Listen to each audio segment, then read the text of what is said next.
Welcome to World Insight, coming to you live from Beijing on CCTV News. I'm your host, Tian Wei. On today's program, Super Tuesday, the biggest day of the U.S. presidential primaries, has arrived. Who will pull ahead? And changing relationships, we take a look at the evolution of China's ties with its neighboring countries. We start today's show with the U.S. presidential elections. It's Super Tuesday, a critical day in the election process because a large number of voters will decide who they favor. Candidates seeking the presidency will have to deliver an impressive showing to secure their party's nomination. Before our discussion about it, let's take a look at some of the background. Super Tuesday. Voters in 12 states and 1 territory will cast their votes for who will enter the general election. This is the largest number of primary elections to be held on any given day. Since these states and territories are so different from one another, it's the first time in the electoral calendar that the candidates will really have their national electability put to the test. Thus, no other day gives a single candidate as much of a chance to declare a sense of certainty about his or her position. In total, the Democratic candidate needs to obtain 2,383 delegates to win the nomination. As of now, Hillary Clinton has procured the support of 546 delegates. Bernie Sanders has 87. For Republicans, 1,237 delegates are needed to win the nomination. Donald Trump is currently leading. There will be 865 Democratic delegates allocated today, which represents a fifth of the Democrats. For Republicans, today's vote will determine the position of 661 delegates, nearly a quarter of all Republican delegates. In the lead-up to the big day, the candidates have all been very busy campaigning across the country. Now, I personally believe America is and always has been great. What we need to do together is make America whole again. Though Clinton is currently ahead of Sanders, observers say the Vermont senator still has a shot. Now, the reason that our campaign has as much momentum as it does when we're bringing out, huge turnouts like this here, huge turnouts.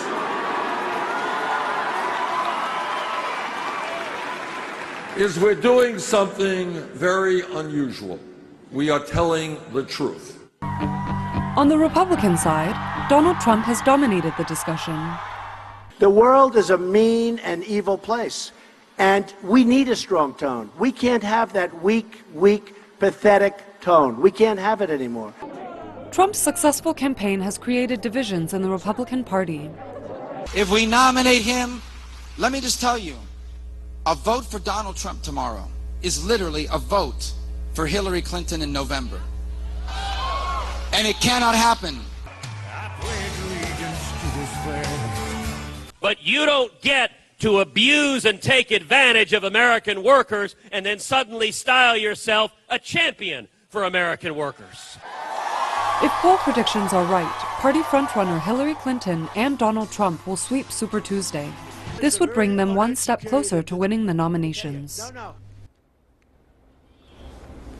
And for more on U.S. Super Tuesday, we're joined here in the Beijing studio by Rick Dunham, co-director of the Global Business Journalism at Tsinghua University. He's originally the Washington bureau chief of Houston Chronicle, so I guess you know Texas very well. Oh, I followed every Texas primary for years. There we go. And also joining us from the United States, we have 2 other panelists. In Chicago, we have Laura Schwartz, a political commentator who worked at the White House during the Clinton years. Welcome. Meanwhile, in Washington, D.C., we have Brandon Andrews, former U.S. Senate staff and director of Impact. Welcome to the 3 of you. This is a big day, Super Tuesday in the U.S. Help us to understand what would that mean for the candidates. Let's start from the Republican Party. Mr. Andrews, do you think, is there any possibility Mr. Trump, who is now the leading candidate, gonna sweep these 11 states on Super Tuesday? So it's definitely a possibility, but believe it or not, there's still a way forward for just about every candidate still in the race. Of course, if current polling holds and Donald Trump sweeps the Super Tuesday states, then the race may be his. However, if Ted Cruz is able to win his home state of Texas and perhaps Oklahoma or Arkansas, he can make his case. And certainly if Marco Rubio is able to be the consensus, second place finisher across the board and maybe pull in a state like Tennessee or Arkansas or Oklahoma, he certainly has a path forward with his ability to perhaps win Florida in Ohio on March 15th. So yes, Donald Trump is leading. He's currently at 40% in the polls nationwide. However, there's still a path forward for a couple of other candidates. I see. Mr. Dunham, though, you got a lot of different kind of states going on. You got liberal states. You've got very conservative states. You also got almost central, in a way, northeastern states. So is Mr. Trump going to be able to have them all? If he does have a majority, would that mean he's likely to be the ideal candidate for the party? The key when you're thinking of the Republican primaries is that voters are much more conservative. Massachusetts, yes, it is a liberal state in the Northeast, but it's sort of a blue-collar, independent type voter, and that is really a Trump voter in the primary. So I wouldn't be shocked to see Trump win Massachusetts with the opposition split, with John Kasich and Marco Rubio splitting the opposition there. What's really important is that the momentum that comes out of today, and I'm assuming that Donald Trump will win most or almost all of the states, is what happens in the next 2 weeks. There are actually more primaries and caucuses in the next 2 weeks than there are today. And there are some big states where Donald Trump will have challenges. Ohio, where John Kasich, the governor, is running against him, Marco Rubio's home state of Florida. But if Trump gets momentum today, he'll be hard to stop. Before we got to talk about all of the other states for the second round, let's focus on the Super Tuesday. One state, of course, you're extremely familiar with, Texas. Mr. Donald Trump has criticized almost every of those most respected, at least by the Texans, coming from the Bush family, including Mr. Cruz these days. Will he be able to win the hearts and minds? Well, Donald Trump is doing the opposite of what George Bush did in 2000 when he won.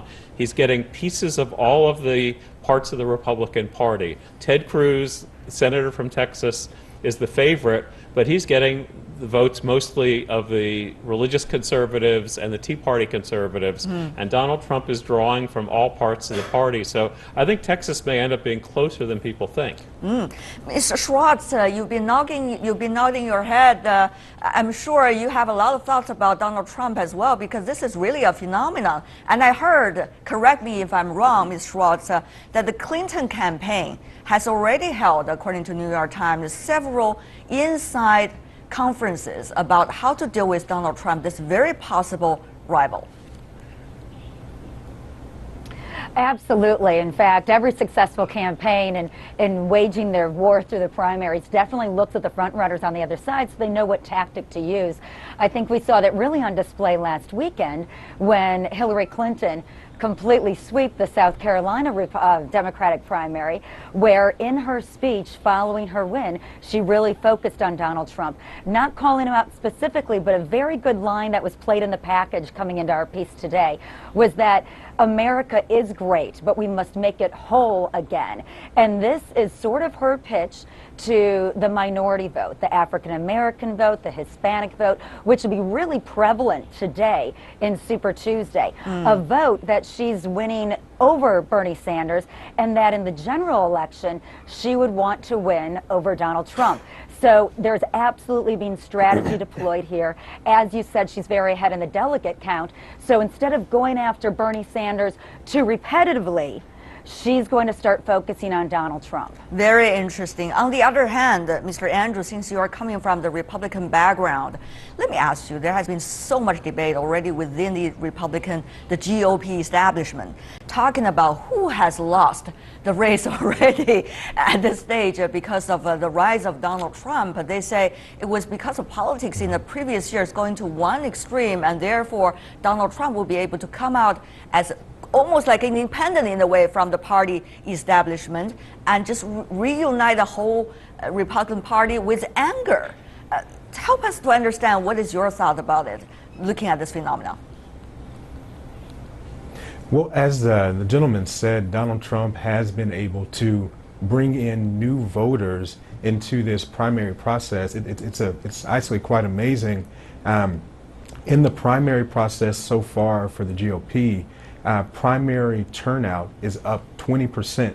And for Democrats, it's actually down 20% from the highs that President Barack Obama were able to achieve back in 2008. And so with the rhetoric that Donald Trump has used and with the tactics that he's used, with the messages that he sends, a lot of those things are not good for the party. They're certainly not good for the nation and not things that we should support. However, the phenomenon of being able to pull in this new coalition that's coalescing around him is really incredible, and something that I believe other candidates that are currently in the race can take advantage of, and certainly something that the Republican Party can take advantage of in the fall. One area that Donald Trump and Hillary Clinton have not done well with is the youth vote. In 2016, for the first time ever, millennials are now 31% of the voting electorate in the United States, equaling that of baby boomers. The only bright spot for Bernie Sanders in South Carolina was the youth vote. And so whether candidates are running locally, statewide, or nationwide in 2016, candidates are going to have to speak to millennials in an authentic way, inspire us and get us out to vote if they intend to win. Well, when you look at minorities, 44% of the Hispanic voting electorate in the United States is millennial, and 35% of the African American voting electorate is millennial. And so if candidates want to be able to win going forward, especially those that are in second and third place now, they're going to have to take advantage. Mr. Denham, of course, age groups are very important. A millennial, such as what Mr. Andrews keep on arguing about, could be important. But eventually, fundamentally, what do you think the competition is about? Which specific group, which specific idea, what kind of potential of America? What exactly are we talking about here? Well, I think it's going to be two groups. If you assume, as Bill Clinton does, that this will be a close election, two key groups. One is blue-collar Democrats, so mostly men, mostly white, middle class, lower middle class. The former Democratic National Committee chairman, Ed Rendell, says, who's from Pennsylvania, where there are a lot of those voters, that the Democrats are going to lose some of those.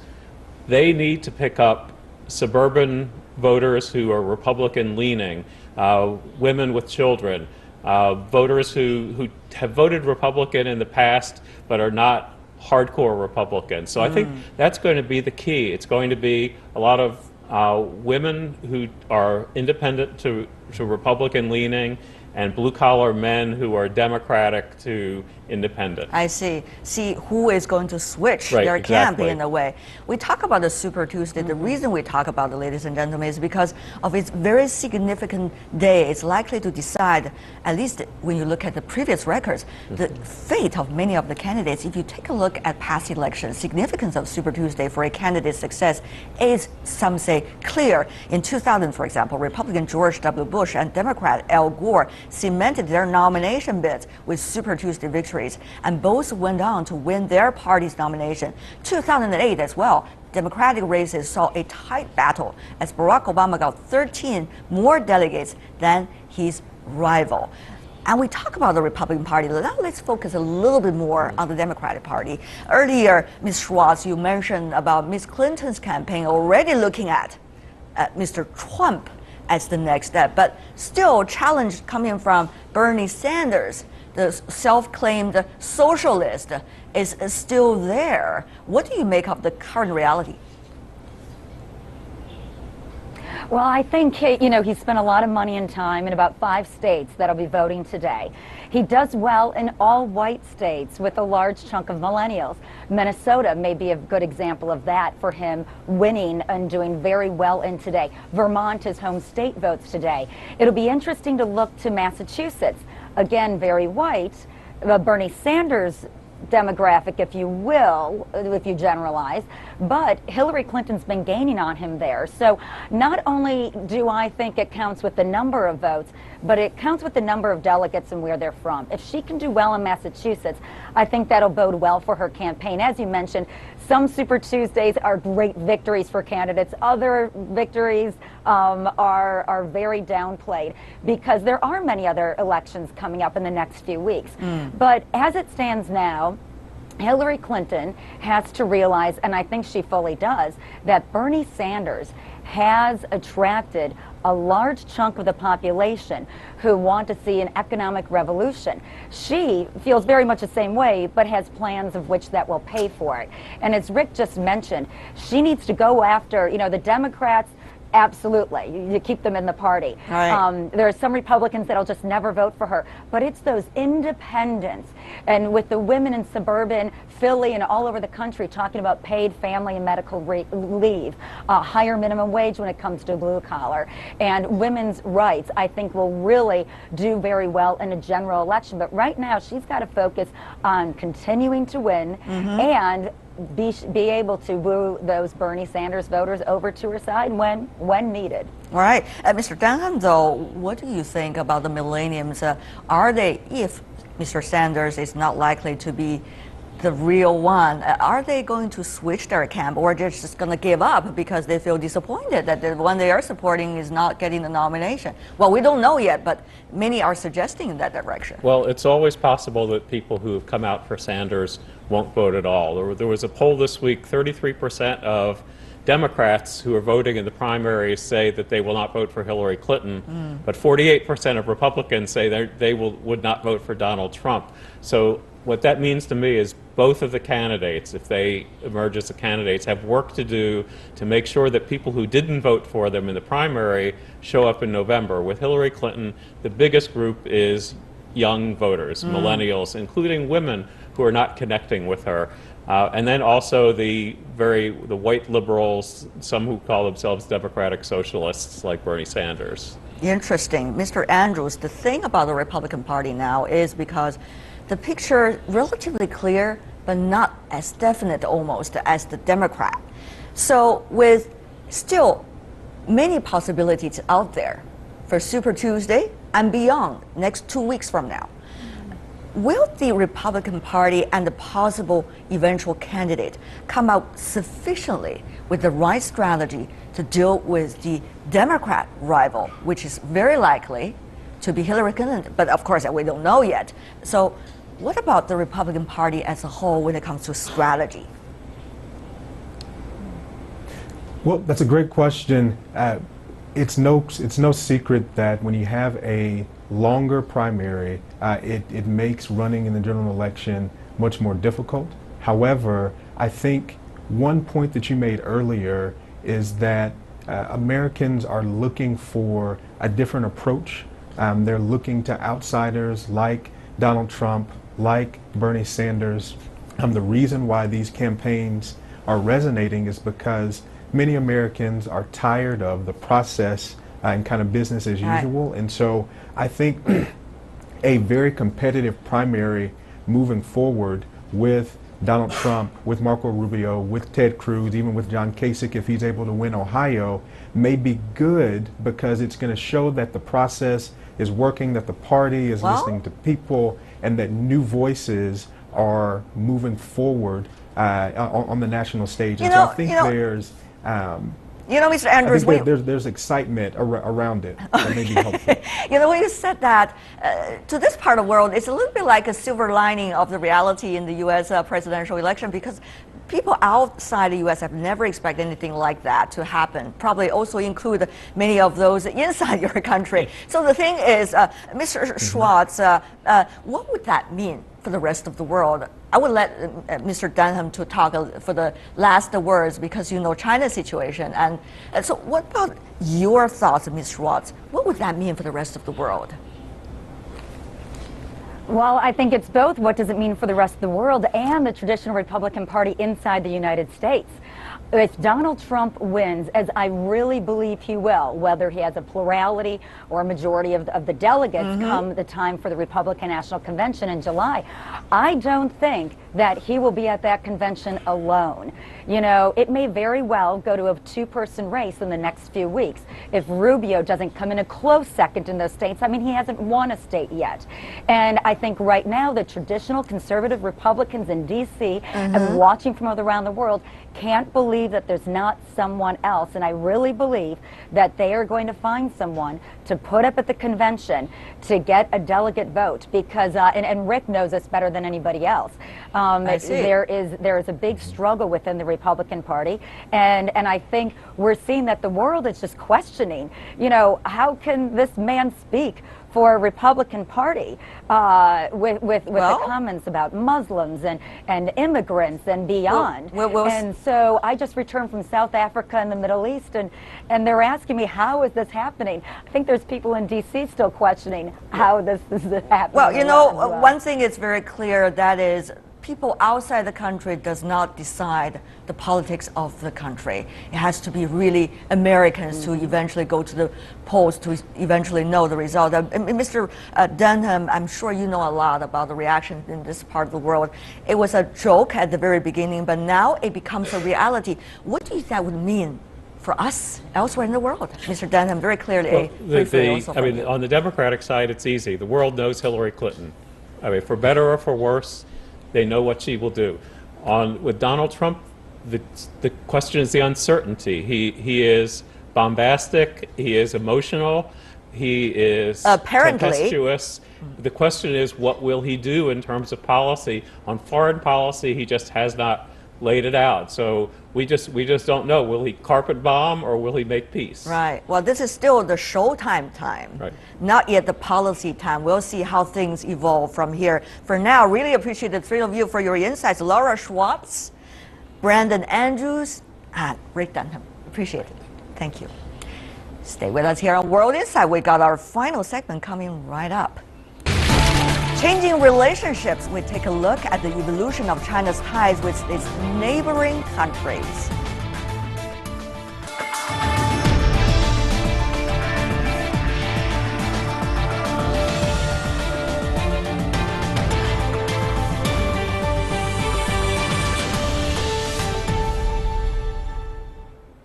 Welcome back. We are going to continue our discussion on China's global vision and discussions on China's diplomacy. China's global vision, today we're going to talk about China's neighborhood diplomacy. China tops the world in terms of its number of neighboring countries, sharing land borders with 14 other nations and maritime boundaries with 6. Since President Xi Jinping took office in late 2012, he has spent half of his traveling time in the country's neighboring countries. President Xi has stressed the need for the region to unite as a community of common destiny, with a priority on the principles of amity, sincerity, mutual benefit, and inclusiveness. Fruitful journeys. From 2013 to 2015, Chinese President Xi Jinping visited a wide range of countries across Asia, including 4 in Southeast Asia, 4 in South Asia, 2 in Central Asia, and 2 in Northeast Asia. Over the last decade, China's cooperation with Southeast Asian countries has deepened considerably, particularly with members of the ASEAN. China signed a 5-year program for economic and trade cooperation with Indonesia and Malaysia respectively, and also cooperated with Vietnam to study the feasibility of a railway program. China also worked with Singapore on the Asian Infrastructure Investment Bank. And the One Belt One Road initiative aims to boost China's ties with Central and South Asia. While visiting Tajikistan and Kazakhstan, Xi expressed his hopes for smooth construction of the China-Central Asia gas pipelines. China and Sri Lanka agreed to boost cooperation on port construction and a maritime transportation center in the Indian Ocean. And in a bid to balance bilateral trade, Xi pledged that China will increase its investment in Indian industrial and infrastructure projects and import more pharmaceuticals and agricultural products. Additionally, significant progress was made on the China-Pakistan Economic Corridor, an important part of the Silk Road economic belt. The comprehensive strategic partnership with Northeast Asia has also deepened. In the ROK, both sides signed a deal for Chinese yuan clearance in Seoul and arranged negotiations on a free trade agreement. A month later, during Xi's visit to Mongolia, the two countries cooperated on the issues of mineral resources exploration, infrastructure, construction, and finance. However, problems still exist. China's geopolitical environment has become more complex. Sino-Philippine and Sino-Vietnamese disputes over the South China Sea have intensified. Disagreements with Japan regarding both historical interpretation and territorial disputes have also created tensions. And denuclearization of the Korean Peninsula has run into problems, affecting China's relationships with both the ROK and the DPRK. Challenges lie ahead, and global solutions are needed. The last 3 years have certainly generated a lot of talking points in the realm of neighboring foreign policy. It is very hard to talk about China's neighboring foreign policy in a very general sense. That's why we select several countries as examples to analyze. We'll take a closer look at the relationship, for example, now between China and its neighboring countries of South Korea. The two countries have been working together to solve a regional security crisis. Here in the Beijing studio to talk about that with us, we have Mr. Ye Hailin, who is a researcher of the National Institute of International Strategy and at the Chinese Academy of Social Sciences. Welcome, sir. Also joining us in the Beijing studio, we have Mr. Yang Xiyu, who is a senior fellow at the China Institute of International Studies. Welcome as well, sir. And also joining us from Washington, D.C., we have Ms. Yoon Jung Lim, who's originally coming from South Korea, and now she's a lecturer at the Korea Studies at Johns Hopkins School of Advanced International Studies. Welcome to you as well. What about the realities this week, as it's always been changing over the past few weeks, given the Korean Peninsula nuclear crisis between China and South Korea? Ms. Lim, I will let you speak first. From a very warm relationship to now working on a very thorny issue of nuclear issue on the Korean Peninsula. Ms. Lim. Yes, first and foremost, I'd like to just highlight two focal points. As you mentioned, for the last couple of decades since the normalization of the diplomatic relationship between the ROK and the PRC, this relationship have shown substantial or unprecedented developments. Here, unprecedented, I mean in terms of both scale and speed. So all this, basic statistic, I think, backing up my this observation. But at the same time, as you mentioned, we encounter this super serious issue, nuclear North Korea. But here, even though lots of other tensions, for example, including THAAD deployment or other issues between the two countries, but still, I would like to more focus on how substantial accomplishment we have actually shown for the last couple of decades. I see. Mr. Yang, having said that, though, crises usually make situations vulnerable. It also tests the real essence of relationships. And at this moment, South Korea feels vulnerable because that's what happened on the Korean Peninsula. And also, there are brothers and sisters on the Korean Peninsula. China also feels vulnerable because this latest development has no precedence. And China has to streamline also to a certain extent about the way to deal with the crisis. What do you make of the wisdom that both sides need to have in order to get over this vulnerability and continue on its path, as Ms. Lim earlier pointed out, about this in-depth relationship? Well, now the picture for the bilateral relationship between China and South Korea is really mixed. When you talk about the bad issue of nuclear, actually, the positive supporting point is the cooperation between two countries for the shared denuclearization. So basically, on nuclear issue, the positive factors, positive part is much larger than the negative part between the two countries, especially on the existing cooperation on UNSC resolution that is expected to come out very soon. And after the resolution, I think one more added area for cooperation between the two countries will be emerged. That is the export control regime to prevent North Korea towards further nuclear and missile programs. So basically, the cooperation in this area is really good. But although the newly emerged, sad issue, that will be complicated bilateral relations. Right, Mr. Ye, only a relationship when it could stand the test of time and even the test of crisis that is really a good relationship, as we say. We've already seen South Korea-China's relationship endured several times these hardships, but still survived really well. What do you make of the actions need to be taken next, besides on the resolution coming from the UN?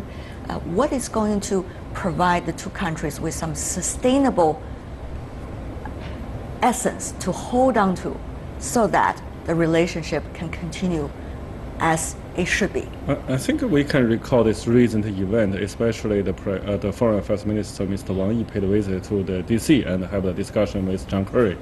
If such kind of the arrangement could spontaneously happen between Seoul and Beijing, I think it will be the better idea. So it's not just the southern part, I mean the ROK will suffer the dilemma. Actually, China and the ROK should work together to handle the situation from the first beginning, not only make the response to the alliance or to the regional situation. For instance, about the deployment of the THAAD, if China and ROK could launch the discussion when this initiative was announced by the US side, I think now our situation will be much better. So I'm not saying that's the only because of the geopolitics game, so these two countries was trapped. Right. No, I don't think so. I think we have a lot of the solutions and we have a lot of chances. We can discuss and then respond. Ms. Lim, help us to understand what kind of inspirations and experiences the latest rounds discussions concerning the DPRK issue would help China and South Korea do better in their policies and adjustments of neighboring country relations. Briefly from you.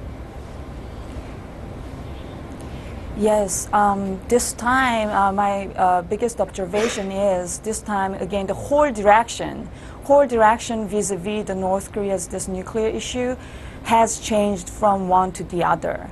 So now as the China with the United States showed their G2 leadership for the agreement for the next actually the sanctions resolutions, which is supposed to be adopted very soon, as this China, Beijing and Washington showed through this negotiations and agreement, I think now international community, it looks like really international community agreed on. Now we have to experiment another new formula, which is far different from any other thing. Of course, China-South Korea relations is only one of those case studies we're looking at in terms of looking at China's path of building neighboring country relations. Mr. Ye, what kind of inspirations can we really get? I think China and South Korea have already been proved that two countries in two codes can handle the geopolitics risk very smoothly and very achieved a lot of achievements. So I think that means a lot.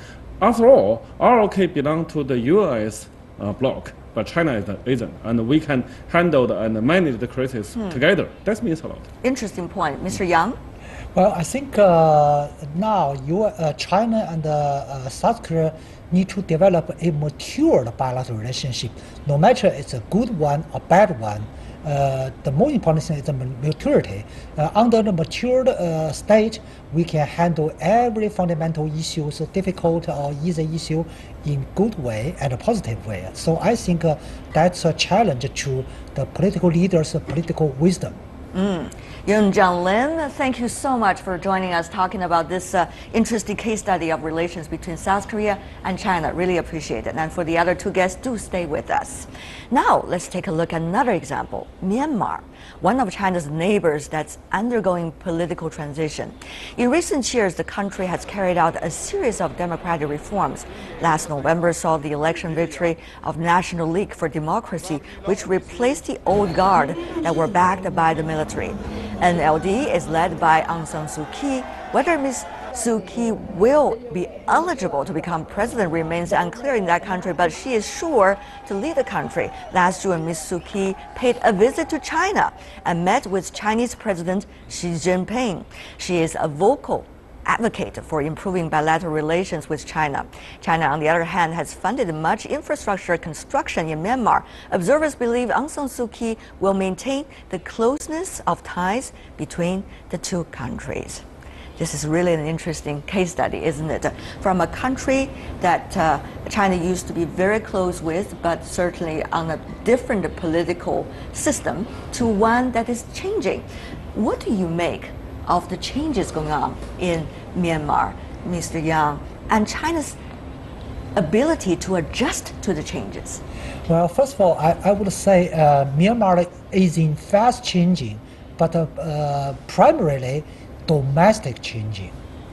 And as to regarding to the external relationship with China, that is one of the most important bilateral relationships for Myanmar. So, but the relation with China's changes will dominated or decided by the domestic political changes. So basically, I think China, as an outsider, hope the domestic changes could be stable and gradual way, rather than sharp, say, evolution way, rather than revolution. But Mr. Ye, as we all know, China will not be able to dictate any country's politics. We could only be observers, and therefore, how to keep that balance? This is a very smart diplomacy that we are talking about. I think both sides need to realize that they all have the expectation, they all have the demands, and how can make these demands together and work together. Firstly, we should realize the transition of the Myanmar for the politics is not solve all the problem. They still have the development issue. They still have the ethnic relationship issue, especially with the northern part. So I think in these two parts, China can provide very important, crucial, even the decisive support to the reconciliation of the Myanmar and the economic development of the Myanmar. So just like we quote from the Professor Yang's in the last session, mature relationship between China and Myanmar also means there is a tough period, but now the transition is almost done. So it's time to go back to focusing what the Myanmar really need. And now is the need, firstly, national reconciliation. This China provide a very important assistance. Secondly, economy development. And also, China is a very important country. And we should notice that even though before this couple of years is in a tough condition between China and Myanmar, the people-to-people context and the economic cooperation still in the fast track. I see. Mr. Yang, though, we've noticed in many cases, it used to be that economic ties would be the foundation for two countries to develop a close relationship. But at times, as the world changes, sometimes ideology and political internal changes could be the deciding factor, at least for the very short term. So how can China be smart enough as a rising power, at least in the region, be able to make sure there's a very smart and balanced policy toward its neighboring countries? That one that is beyond just infrastructure building and just doing business. Yeah, first of all, I think the economic ties between Myanmar and China will still developing, will not change substantively, no matter it's this type of regime or that type of regime.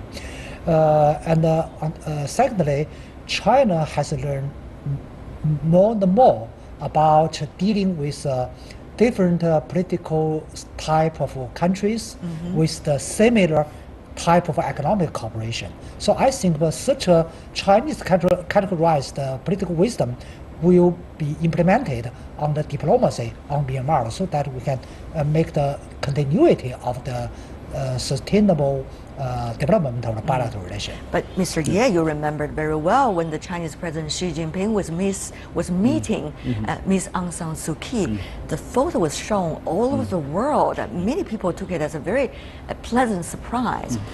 And therefore, the question is, how flexible can China be? From its original foreign policy past lines to its newest adjustments. And as we all know, changes are still happening, even today. Yeah.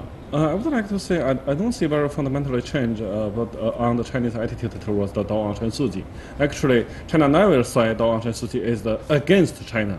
We only see she, before this election, she is not in the government. And basically, China only handled the business with the government. But come back to the China and the Myanmar relationship, we should like to say, firstly, Dao Aung San Suu Kyi is not totally against the Chinese economic presence in Myanmar for the last decades. Secondly, we also should notice that be patient is quite important for both of two countries. If we are focusing on the past years, the emotional reaction from the Myanmar domestic society towards China's economy involvement, we can't go anywhere. But now is the time that we turn over this page and we start a new start for this bilateral contact. So that means be patient and try to remember that all the argument between the two neighbors, sooner or later, will be turned on. Of course, this is going to shed some light on also some of the other issues involving China and its neighboring countries. What can we draw the inspirations from the earlier discussion about China-South Korea relations evolving with the crisis, and also China's relationship with Myanmar? How can China draw inspirations from these cases to look forward to its future neighboring relations? Mr. Yang, briefly from you. Try to separate individual issues among each other, because all bilateral relations with the neighboring countries are quite varied. So we need to separate every individual to prevent each issue spill over to affect the other. I see. Mr. Ye, very briefly from you as well. I would like to say your neighbors is not your brother, neither your enemy. You have to stay with them for a very long time. So deal with that. Right, we want matured relationship and smart diplomacy. Thank you so much. Really appreciate it. Ye Hailin and Yang Shiyu. Thank you, gentlemen, for being with us. And that is all the time we have for today. If you'd like to see more of our program, visit our website. Type in World Insights CCTV News into your search engine. You will be able to find us, or you can also check out our YouTube channel. From me, Tian Wei, and everyone at the World Insight team, thanks for watching, and tune in again tomorrow for more insights from across China and around the world. Good night.